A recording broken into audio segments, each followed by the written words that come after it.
abantu abamu okyaganidde mu kibuga wano okyali ku mulimu olinda ne bali kugobera ddala olyoka otegere nti omulimu guweddewo ekiseera ky'okuddayo kituuse. nze nabagamba ti bw'okolanga omulimu ne bakusasula ne bakwebaza manya nti ogukola bulungi kyoboddako kugwekolera.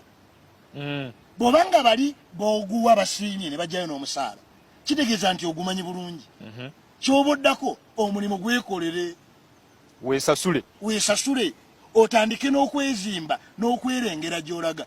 Abaana baffe basoma walusimbye abantu bazze mu makampuni gaffe ne batuula omwo nga ne kampuni agirabako ekipande Mayambala and Sons oba tebamanyi kusoma Mayambala n'abaana be najja kkalira kati atudde akkalidde tanyegenya namu tamanyi nti abaana bange anyamba bakule kubanga eno kampuni yange ne batabani bo ne bawala bange.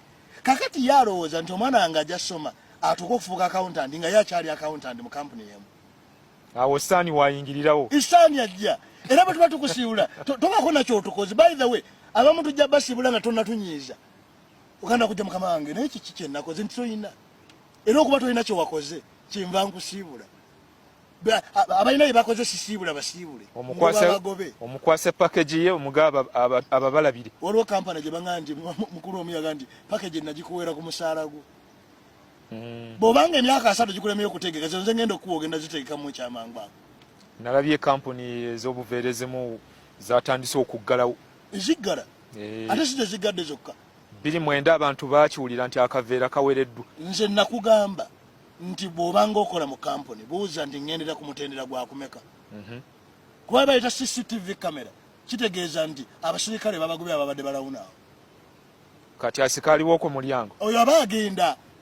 Kakati ate bwe baddira ne bateekawo waliwo kano akoogera ku mulyango nga si kamera yokka. Bategera front desk ono ali ku front desk yabanga receptionist bamwongedde ebitiibwa kati ali ku front desk akubuuliza ku mulyango badde ogamba ki balenze kulaba Mayambala akusuubira atansuubira naye mbadde mpita wano ne ŋŋandika munamuseeko tonoomusangeeka. Kitegeeza nti ne bano ababadde wano baseetuse batigaalo balagawo ababeeranga office attendants kyabanga popular nnyo ekyo mu zi office aweereza kyayi za government office attendant tigaalo baleeta buleesi bufumba kyayi pakoleta weeziri wali. My God. Kakati ete email bwe zajja ne ziddira ba messengers b'office baprintinga nga wano ebbaluwa n'agitwala wano. Enkyukakyuka ng'emirembe gijja gikyuka tujja mu modernity owagiraba otya wagitegeera oba tiwagitegeera ebintu bivaawo naye gwe otuddeawo birinzaawo